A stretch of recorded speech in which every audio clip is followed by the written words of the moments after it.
Welcome to Agile Clips, where we break down Agile into manageable pieces. In this episode, we discuss the huge number of collaboration tools available nowadays, some of our experiences with specific tools, and various aspects of collaboration with and without electronic tools.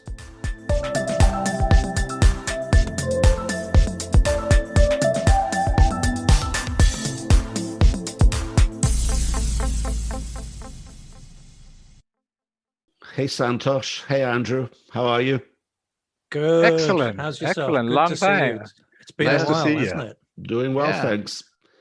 So what's the topic for today? Santosh, you had a good idea. What are we going to be looking at today? I think we are going to cover as many tools as possible that we have been using in last year as to support our virtual agile community. Got it. How Excellent. is that? Perfect. Perfect. Yeah. All right.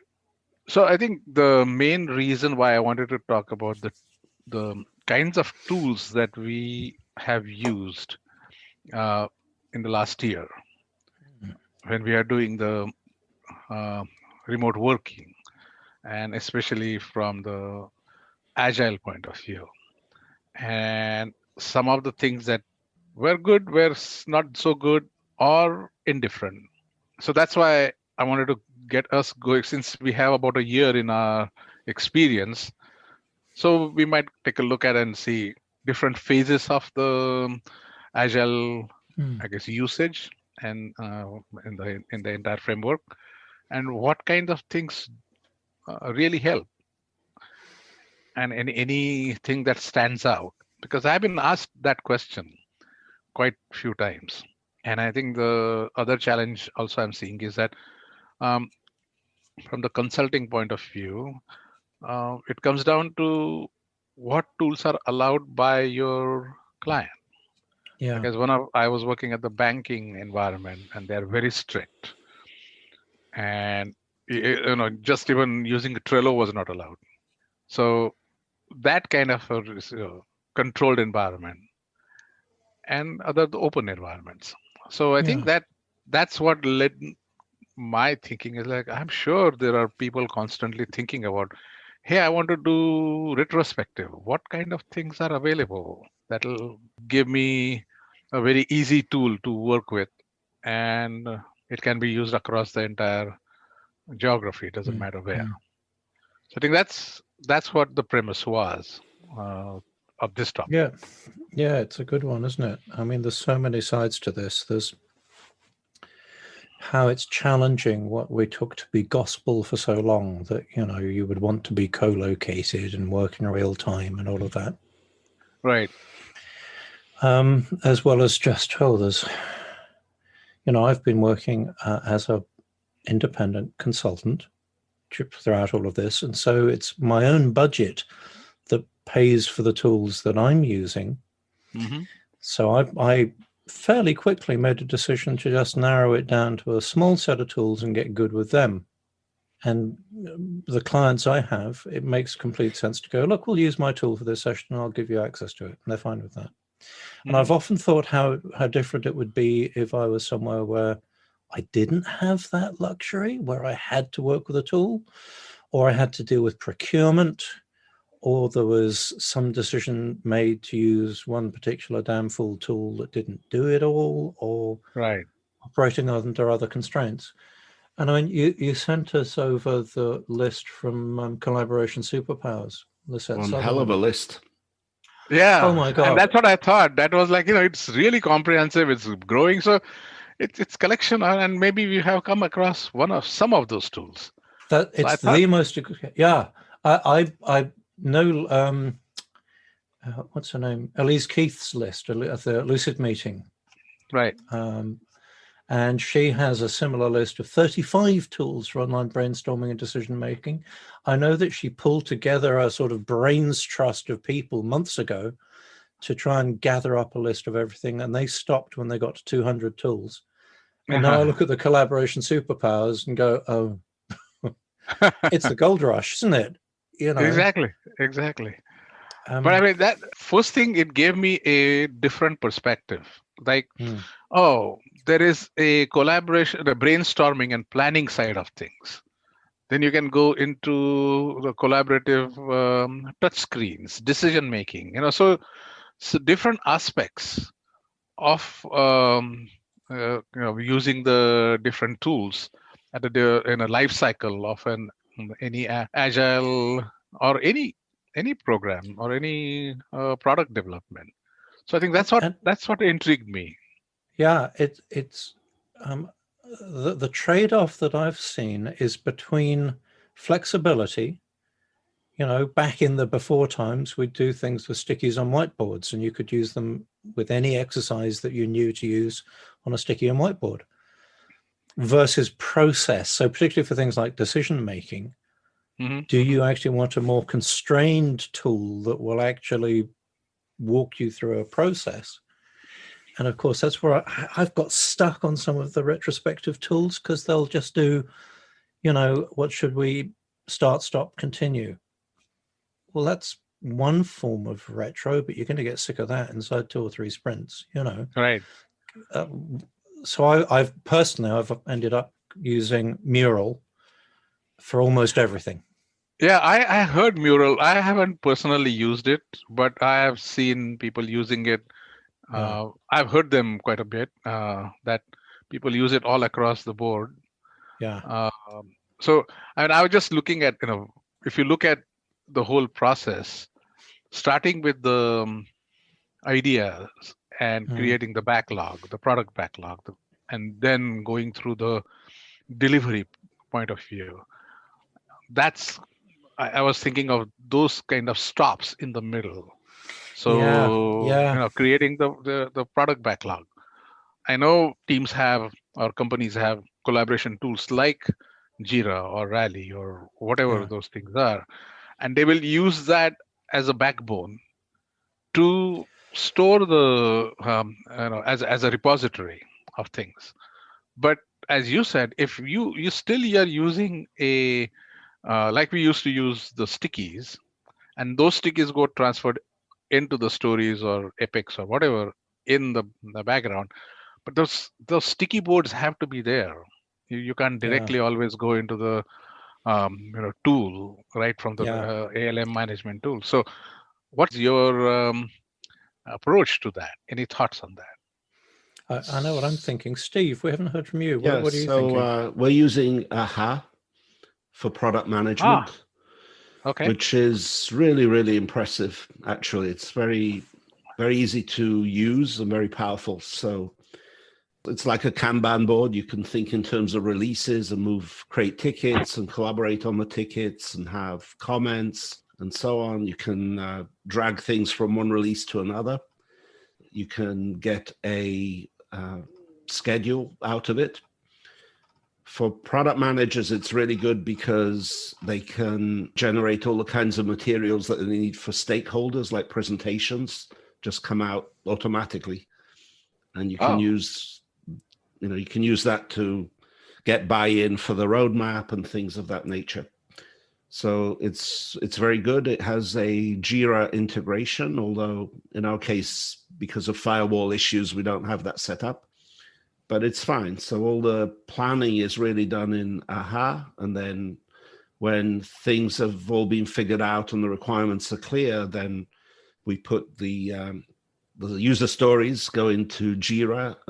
Our UX team uses Figma for doing the design, which is a highly collaborative tool where different people can be sharing the same drawing. So we do all the design there. We put the link to that into the Jira ticket, and off we go. Yeah. It's working very well. Is it Figma, you said? Yes. I am not familiar with that, but yeah, I have seen AHA being used multiple places. One of the things that I also looked at, the mind mapping tools for portfolio management type of things. When people are looking at really brainstorming and creating collaboration and those kind of things, I think some of those mind mapping tools really came in handy, because that's something that I never had thought that actually we will use it in a virtual environment, but that did help. I think one of the places that I was working with, they use Canva. There was also MindUp, Mm-hmm. MindMap. So Mind map. those two Yeah. are, yeah, I've seen them using quite a bit. But it really crystallizes the ideas very fast, and then you can actually, some of them have the interfaces to the other agile management tools. Some of them don't, but at least you're able to export them out to some CSV type of thing so that they can be sucked in.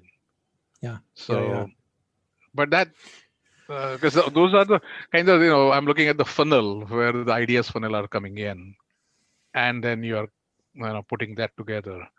Um, some of them actually have the formulas and kind of things like weighted shorted job first. They can actually have that. Aha So I was like, allows you right, to put in your own formulas, and we did exactly that.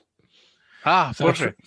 that's really good, because I mean I've actually long been a fan of Jira, not because I just fell for the marketing, but because I actually spent some time learning to be a Jira admin and figured out how the blessed thing worked, so I could actually get it to follow our process rather than vice versa. Right. But you've got to be a Jira admin or developer to actually start to include any real concept of value, Right. so that you could weight jobs. And that's long been something that's been a huge concern for me, is that we put so much emphasis into tracking effort, when you've got to wonder who really cares about the effort. People are paying for value. They don't care how much effort went into it. Correct. So if you're going to run a business, you have to balance one against the other. And if you're not looking at some way of tracking, your bang for the buck, and how quickly can you validate that you're getting it, You're getting, yeah. And so it's interesting. I don't know AHA at all. And as we're speaking, it's bringing to mind a sort of a personality trait of mine. Once I've got a tool, I'll try and master it. Right. And in the plethora of tools that have come up, I mean, if we just look at that list, it's like, I will happily try half a dozen tools until I'm like, this one looks useful. Let's go with it and read the big boys book. Do you remember the books they used to publish in the 80s? The Jira Word for Dummies. 3.1. Yeah, the for Dummies, the Bibles, all of those. Yeah. I used to buy and read those. Yeah. Yeah. Right. And I realized that actually, to some extent, I kind of, in the face of the gold rush, I gave up. And I was looking at that list, and I'm like, I'm feeling about this list of amazing tools, some of which may do the things I wish that other tools did, in rather the same way how I feel about purchasing cereal. I mean, now I pretty much know which cereal it is that I want to buy when I'm getting it delivered by Instacart, and the alternative if it's not available. Yeah. That's it. As soon as you like some product, they will discontinue it. Right.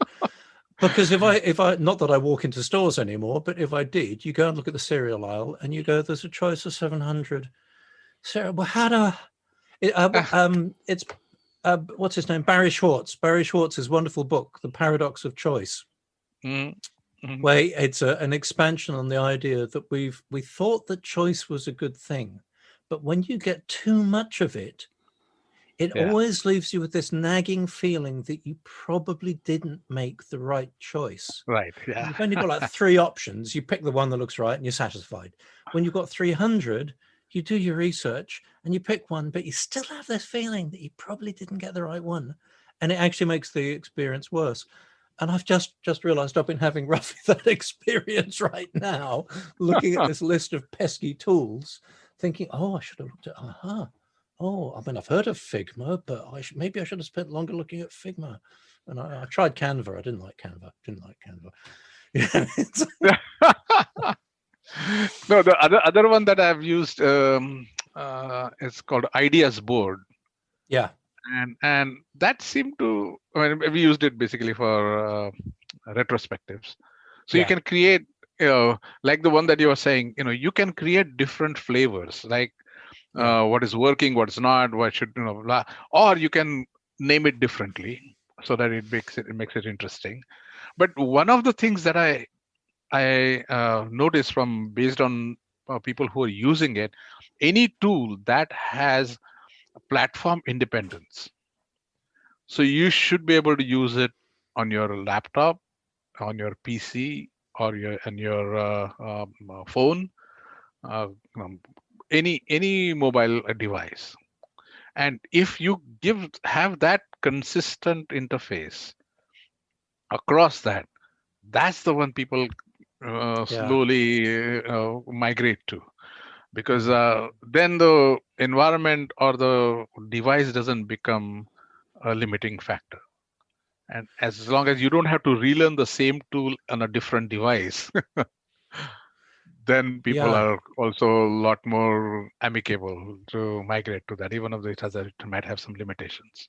That's a really good point, isn't it? Because I mean, I'm going to sound a bit facetious, but one of the things that used to drive me nuts when I was working more in bigger organizations is that I'd be working with engineers who are quite capable of producing the most astonishing applications that could do hugely complex calculations in real time, distributed across the entire known universe. But to try and get them to click a button in Jira, no, they were going to hold their breath until they go blue. You can't make me, shan't. You know, it was like, I don't understand. You're so technically capable, and yet this tool somehow seems slightly beyond your grasp when you don't want to stretch a little bit further. And all right, I'm being mean about these guys. There was always more to it than that. But I think that you do point to something that actually helps to ease that whole experience. And, you know, good UX designers know this. Whatever you can do to reduce the distance between the user and the use, that's a good principle for the applications that we're developing. Why not for the tools that we're using to develop those applications and products? You know. So, Steve, I'm assuming AHA has that flexibility, because I've used it only on the main desktop, but I have not used it on the cell phones or any tablets. I actually don't know. I've never tried. Maybe that's I'm just having a quick look at their site, and I can't tell from that either.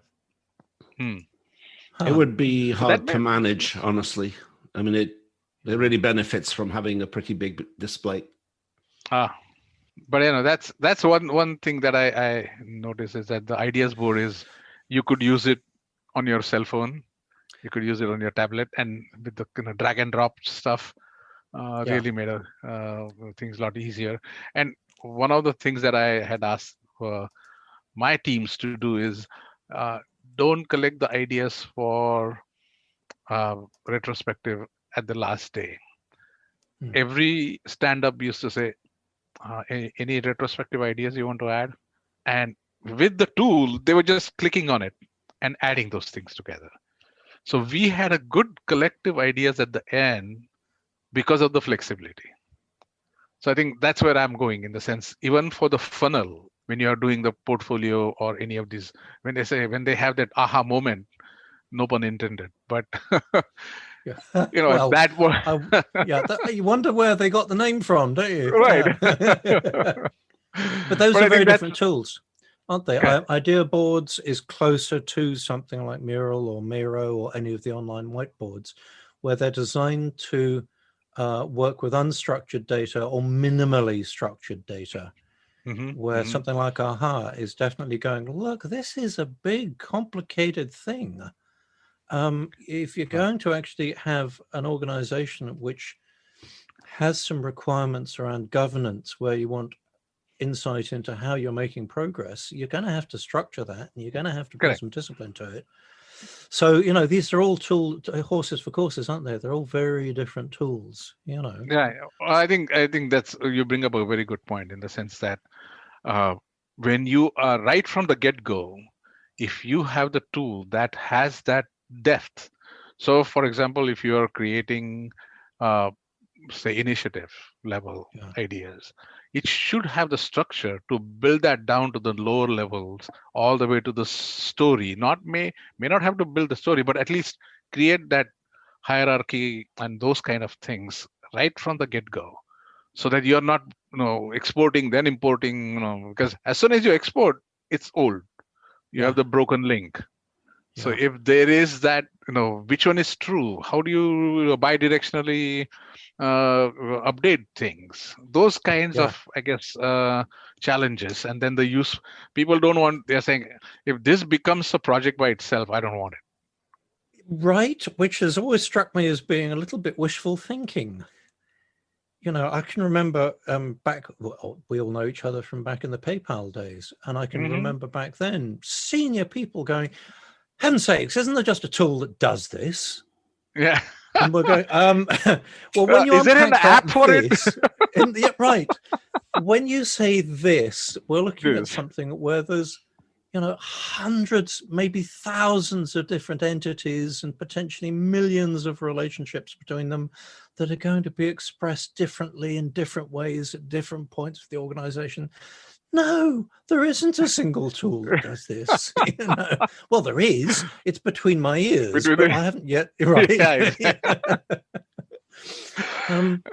No. Yeah, the brain is the another computer, right? Yeah. I again, this is a thought that hadn't struck me until we got into this conversation, but I'm now finding myself going, I'd be really interested in a couple of years to see if this gold rush of online tools because of the pandemic has actually caused so much cognitive diversity, so many people looking at these problems from so many different directions. But a few years from now, that the market will have sifted that out. And maybe we will have got to a point where you can say, actually, yes, there is a tool that does this.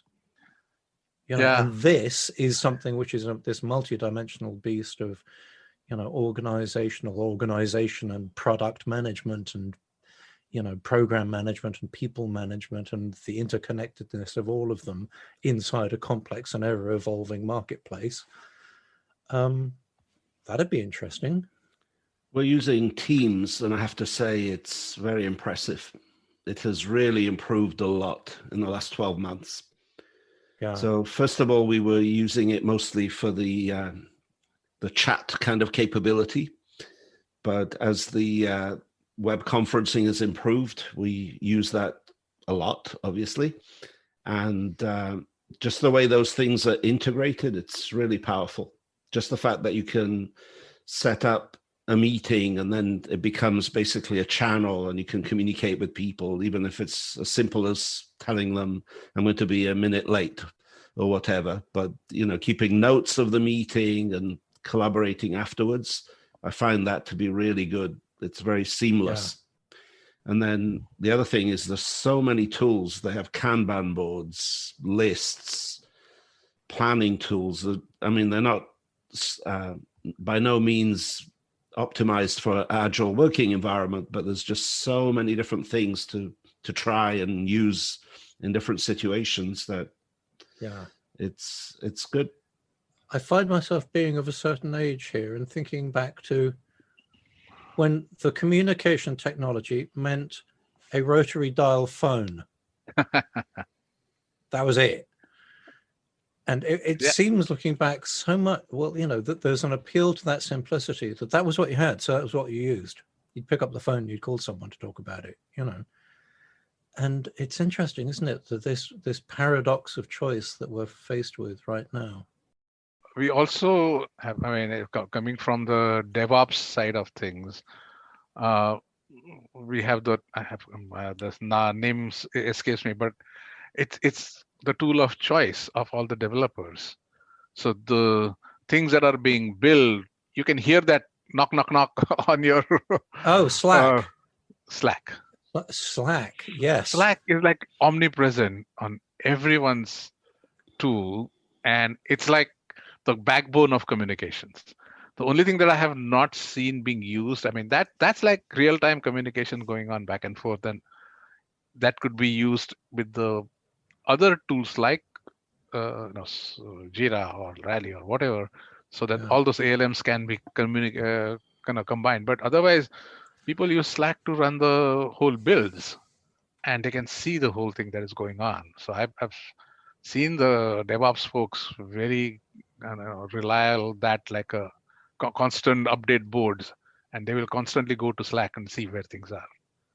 If I'm not mistaken, the company that developed it actually was in the games development business. Right. And Slack was just an internal tool that they used to collaborate until, the games were not going anywhere and they'd realized they had a gem in the collaboration. Somebody there had an aha moment. Yes. Right. No, you're right. I mean, I work for myself, and yet I have right now, I think it's about 35 different Slack spaces that I'm in. Channels going on. Yeah. Yeah. Yeah.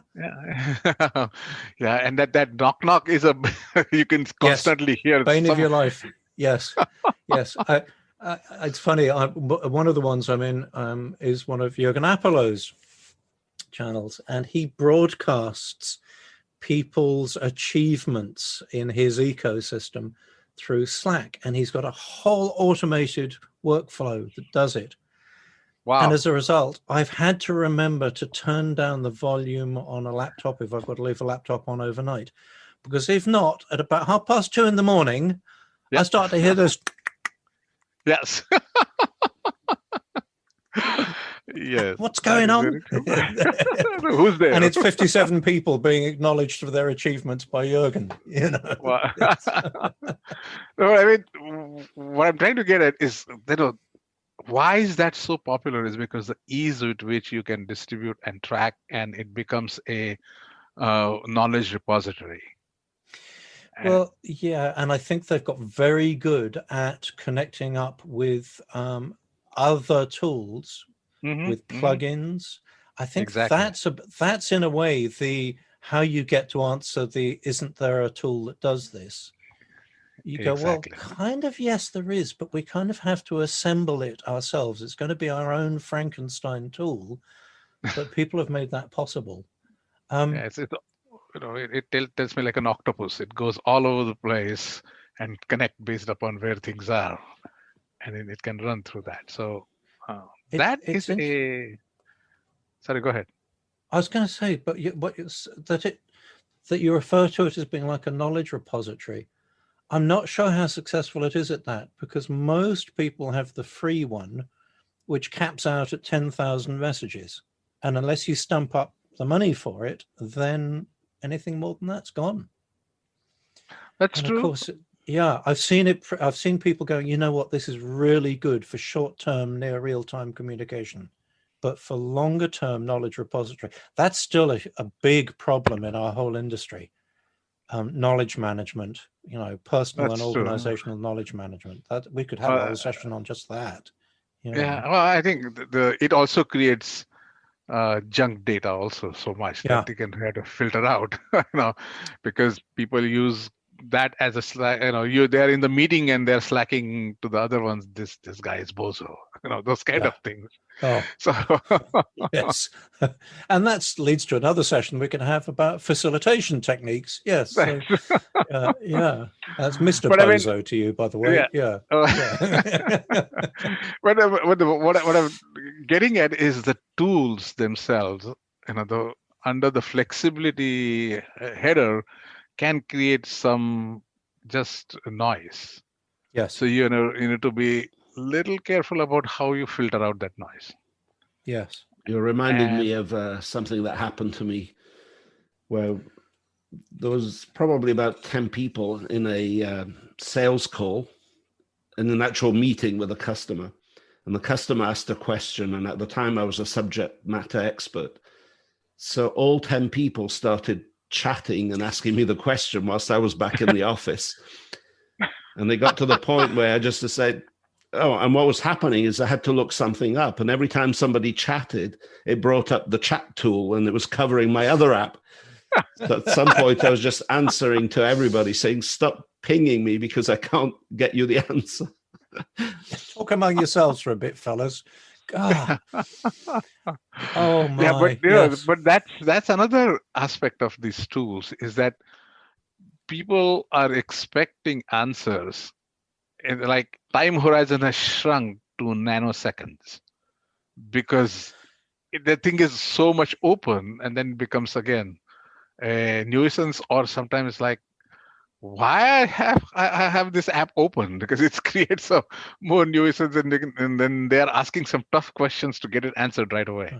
Yeah. It's Because both then good and instant bad gratification. because it's good and bad because as an individual, if you're being pinged, it's very distracting, and we know that can be very, very problematic. On the other hand, from an overall organization perspective, a lot of decisions are being made a lot more quickly, and the actual velocity of development, and I find, is increased. But yeah, so from your point of view, yeah, I agree that the decisions do get done faster. But I think what is happening is uh, those decisions are made based on what at that moment is available to you. So sometimes what happens, the answer comes back with the snapshot of that information. Like you were saying, you were trying to do a little more research down there, and or just to get additional information, but you have to, your boss's boss is calling you and saying that, yeah, I need that information. Well, this is what it is. So it can create some false decision or uninformed decision making. Oh, absolutely. It's one of the great cognitive biases is that we tend to think that our first choice is our best choice. And there's so much benefit in slowing down, and a standard coach's response of, yes, that's a good idea, that could work, what else could work, rather than just going, okay, we've got the answer, let's go and do that. Now, and the thought that was bubbling up is that this is pointing towards one of the huge benefits of what Agile is starting to accomplish is understanding how work works, and that traditional scientific management and an awful lot of the curricula of MBAs is good insofar as it goes. But actually how you work best with the kind of work that we're dealing with is still a discipline that is sorely lacking. I mean, I think about how much I've learned from, I'm obsessed with Cynefin. I don't know how anybody in business can possibly make appropriate decisions unless they have a decision support and sense-making framework like Cynefin mastered. I've no idea how they do it. And yet people are still like, I have no idea what you're even talking about when you talk about things like decision-making and decision support, sense-making frameworks. I think about the lack of skill around facilitation, and how still there are polls out there on, what do you think is the biggest waste of time at work? And people say meetings. Far and away, it's considered to be the biggest waste of time, which kind of indicates that there are very few people out there who are really good as facilitators. And so absent that, they tend to use whatever they know. I mean, I could go on and on and on about all of this. And it strikes me that this is where Agile is still incredibly helpful. And in answer to that question, what's next for Agile? I think it goes beyond just going, well, let's help people actually do things quicker. Let's help people to extend the awareness of how much waste they're accidentally creating by not acquiring a whole new set of professional skills for how to operate in this kind of complex and emergent work environment. That it does require a whole new set of skills, right? And I was just going to say that, with the new norm, the way we are doing virtual, do these tools help or hinder the additional skill sets or natural skill sets needed for agility? So what's your thoughts on, Steve or you both? What are your thoughts on that? Steve, what do you think? So I actually wanted to bring this up, the whole idea of whether co-location is really necessary. I've heard it said that what's important is for people to be in the same time zone more than being physically co-located. And of course you need to socialize and become a real team and not just be cogs in a wheel doing your own task. So it's important. And in fact, a few months ago, we started having on a Friday afternoon a session where we would get together using our video conferencing solution and just chat. People had a drink. We played some silly games, but it really helped us keep that bond that we used to have when we were working in the office. And I think that was important.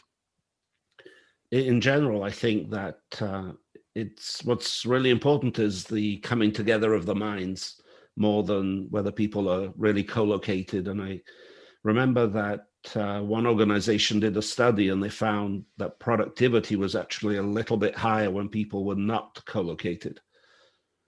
And I don't know that they had a really good explanation other than they seem to think that maybe people got involved in discussions that were not fruitful from a work perspective, like discussing other topics.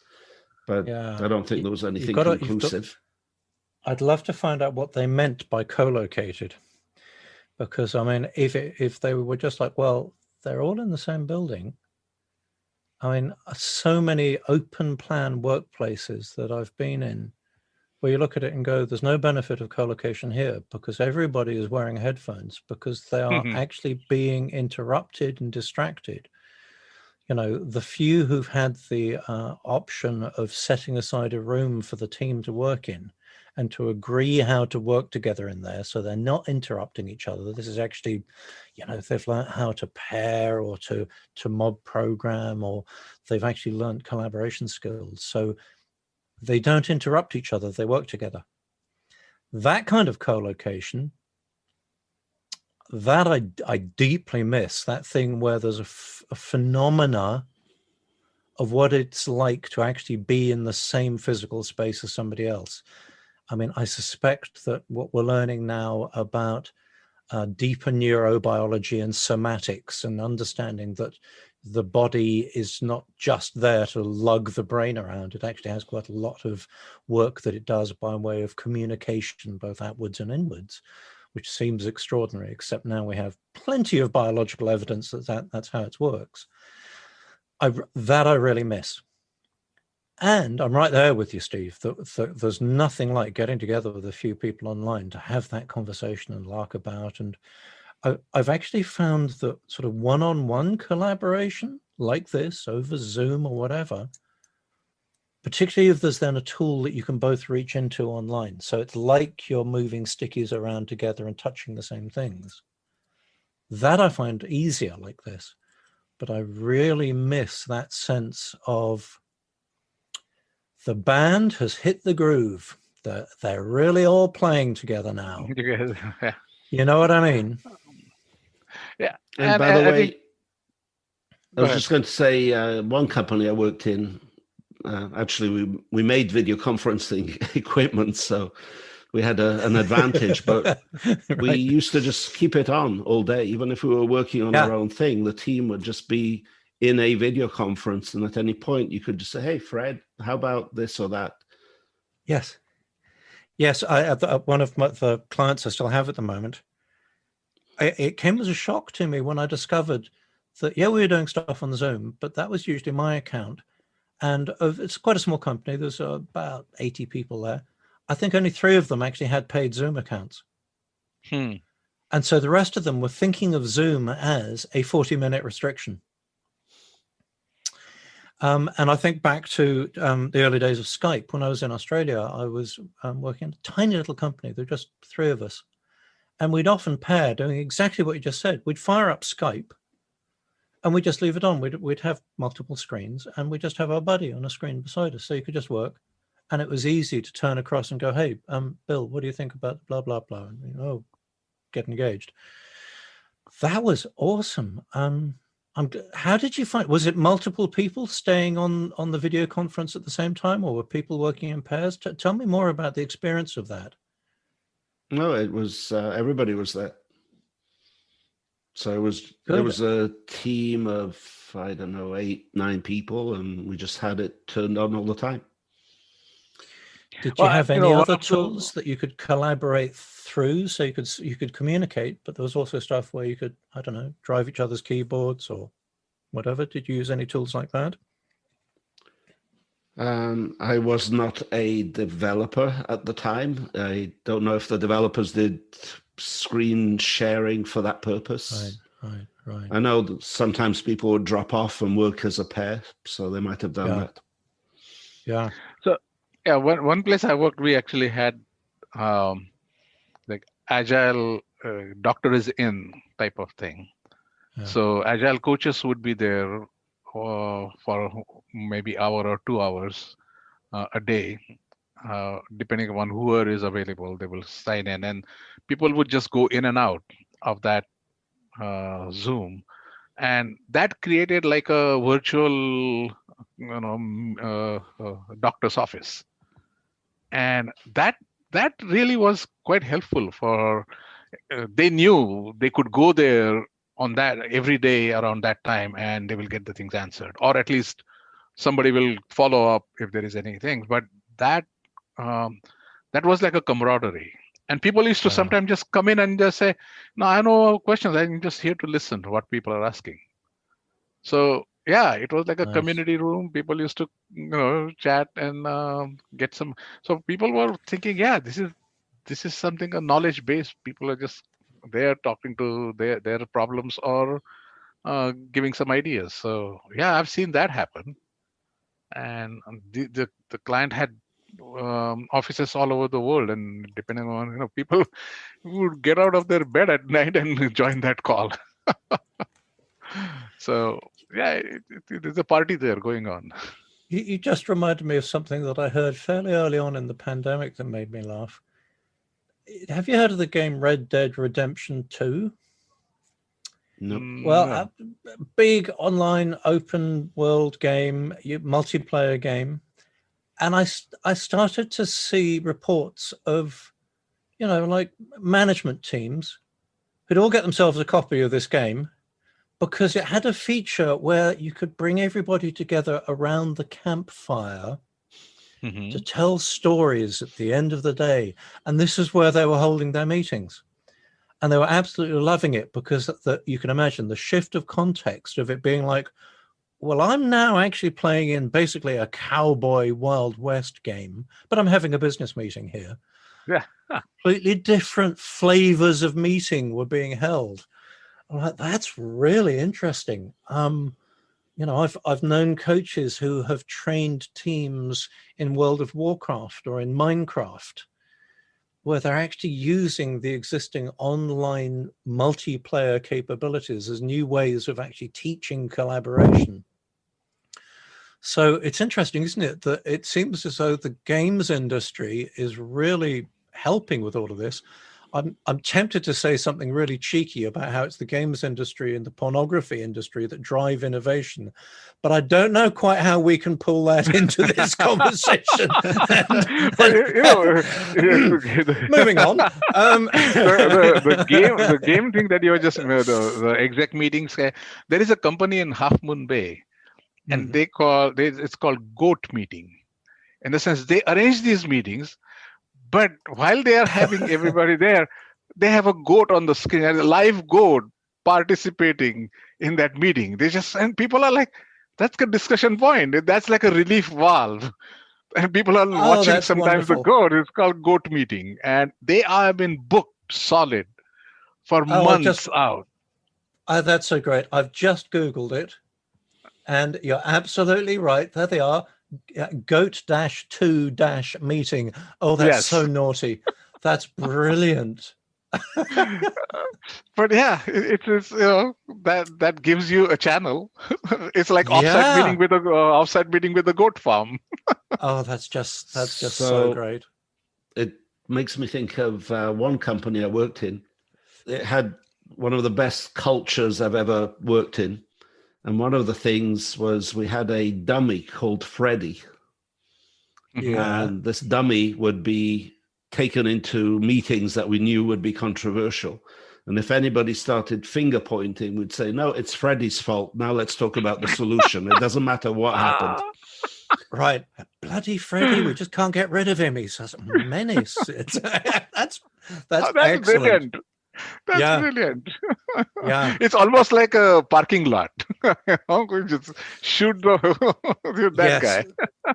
And a very elegant way to defuse those moments where somebody is being a jerk. That's Blame really the goat. good. Blame the Yes. goat. You stupid Like the goat. Who invited the goat? He's here every time. I don't know. That's Even awesome. goat could understand. Kind of Yeah, thing. yes. God damn it. Guys, just use Jira. If the goat can use Jira, you could use Jira. Oh, Anyhow, that's I think funny. this was a lively discussion. I think we covered a lot of different areas. All right. Great to thanks, talk everyone. to you two guys again. Thank you so much. Brilliant conversation. Bye. Bye.